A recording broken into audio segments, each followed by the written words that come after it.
What is up, guys? Moon here, aka Ethan. Today I'm back for a new video on the channel. Today's episode, we're going to be playing The Uncle Who Works for Nintendo. This is from what I've heard, this is a visual novel-esque game. It says that this game makes extensive use of sound, so play with headphones, but I don't have headphones currently, so I'm using the background audio off of my TV. So if you guys hear that, I know it's kind of jerry-rigged, but if you guys hear that, I'm sorry. It should cover it up or so. I don't know, but you guys will actually hear the actual in-game audio. So let's go ahead and get this started. Get this party started. You are 11 years old. What is your best friend's name? My best friend's name is Andrew. I actually have a friend named Andrew, so I'm gonna go with Andrew. Your best friend Andrew has invited you to a sleepover at his house this weekend.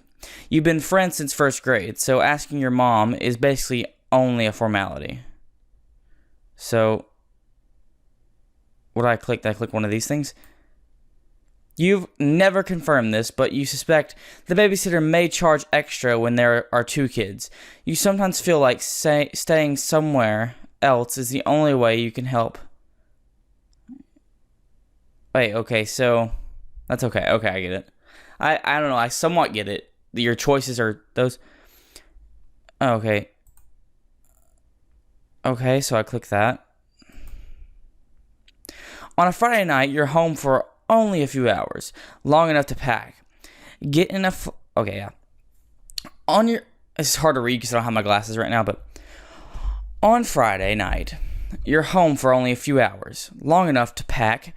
Get in a fight with your younger sister, pack some more, and watch some TV.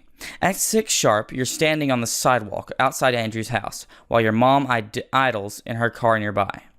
She leans out the window to you. You behave yourself, okay? She says, as always. It'll be at work, or okay. I'll be at work, but if anything happens, you call me. Yes, Mom.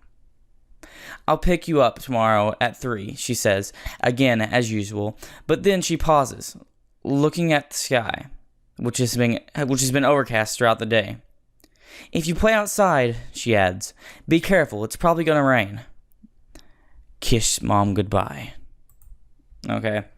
So yeah, this seems pretty cool. I like the little art, but I don't understand how this has anything to do with Nintendo. But okay, whatever. After you part, your mom drives down the street, disappearing around the corner. You turn back to Andrew's house. The lights inside are glowing warmly. You can see Andrew waving at you from his bedroom on the second floor. Head inside. Ooh, is that thunder? It is 6 p.m. It looks a lot darker than 6 p.m. out there. Just saying. Okay. Andrew's mom meets you just inside. Hello, she says.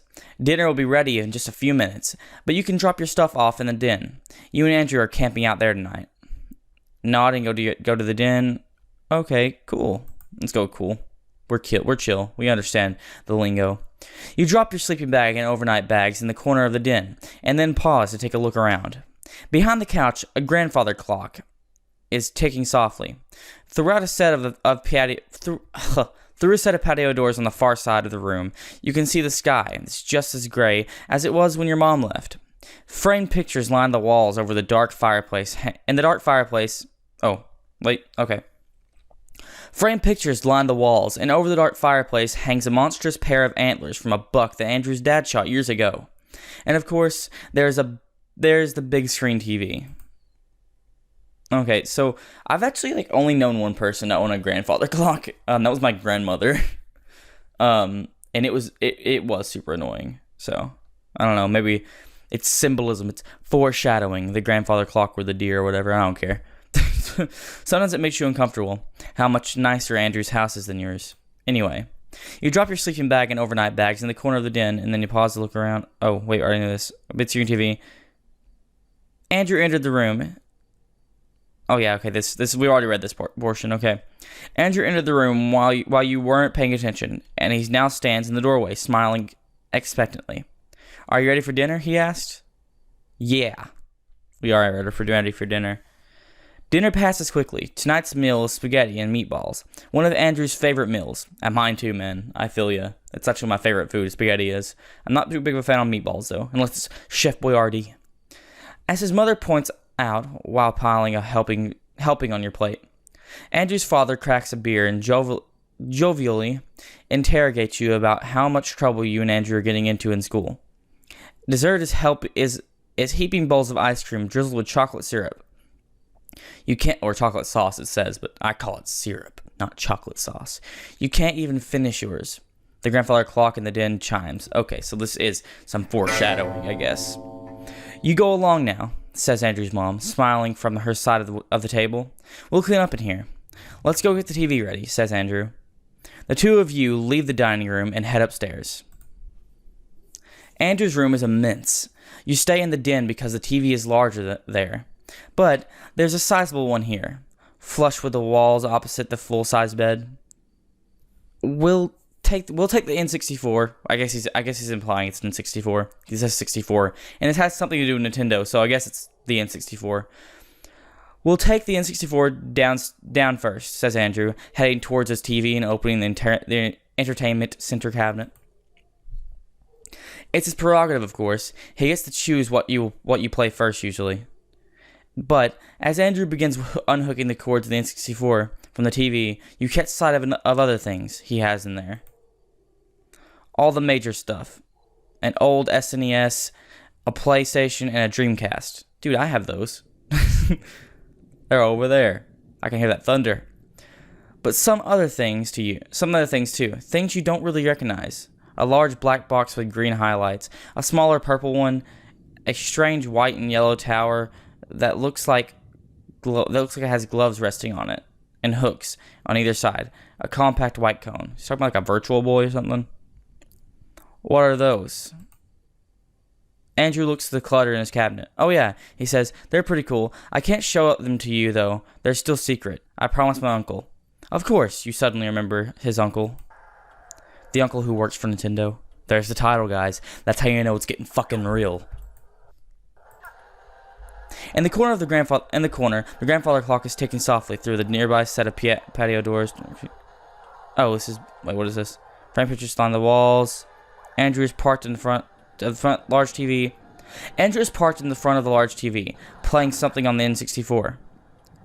Talk to Andrew, watch Andrew play, go to the bathroom. Andrew, think about Andrew's uncle.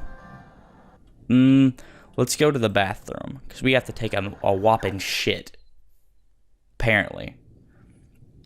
You head to the bathroom down the hall from the den. There's a shower, a linen closet, and a toilet.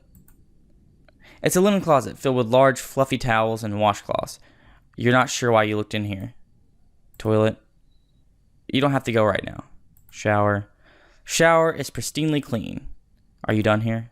Go back. You head back to the den.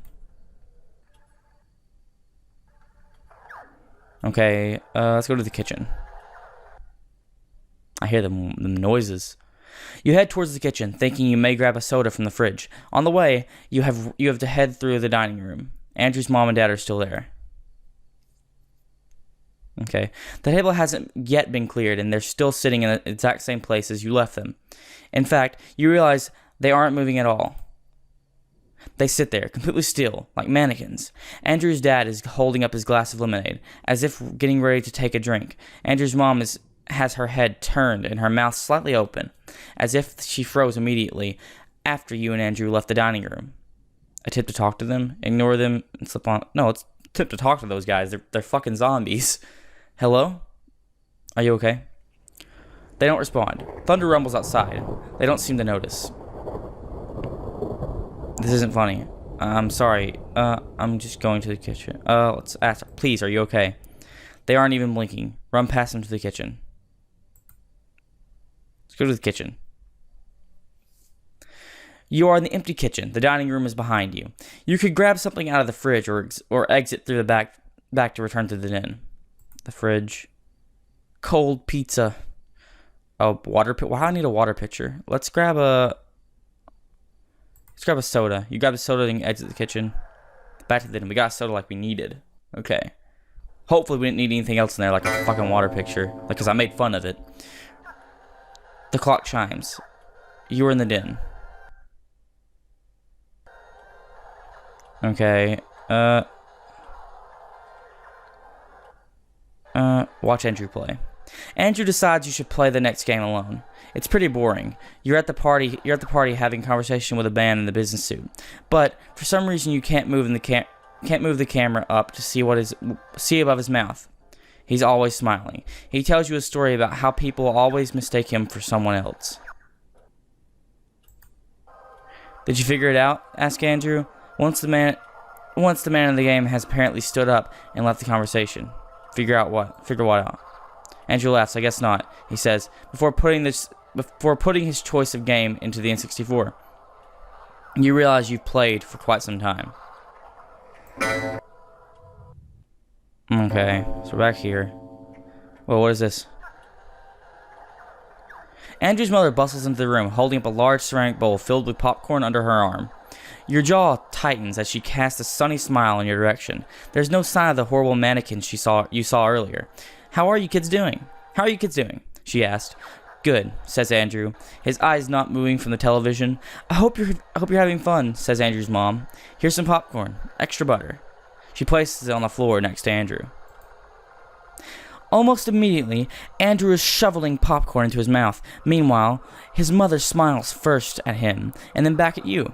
There's a soda in the kitchen if you get thirsty. There's soda in the kitchen if you get thirsty, she says, and some pizza from the other night if you get hungry. Thank you. She looks at Andrew. Your father's gone to bed. I'll be there soon myself. I want you two to keep it quiet, all right? Yes, Mom, Andrew says tiredly. Oh, and before I forget, she adds, your uncle called. He suddenly has some business here in the town tomorrow. But he's driving in early. He'll be here around midnight. For the first time, Andrew stops playing his game, stops eating popcorn, and turns to look at his mother. Okay, he says. I want you two to welcome him in. He'll be very tired, very hungry, so offer him something to eat before he goes to bed. Okay, Mom. Good night, kids. And with that, she's gone. Okay, so we're going to meet the uncle, or maybe our objective is to do something with the uncle. I have no idea. Anyway, guys, hope you enjoyed this episode of The Uncle Who Works for Nintendo. If you want to play it, I'm going to keep playing, obviously. I'm not ending the series here, but I'm going to keep playing, and it's free. So if you guys want to play it, just look it up. Or I'll probably link it in the description. I'm playing it on jayasgames.com, but I don't know if any other places have it. Anyway, it seems pretty interesting so far. It's pretty cool. So yeah, let's keep going in the next episode. See you guys. Love ya. Bye. Mwah.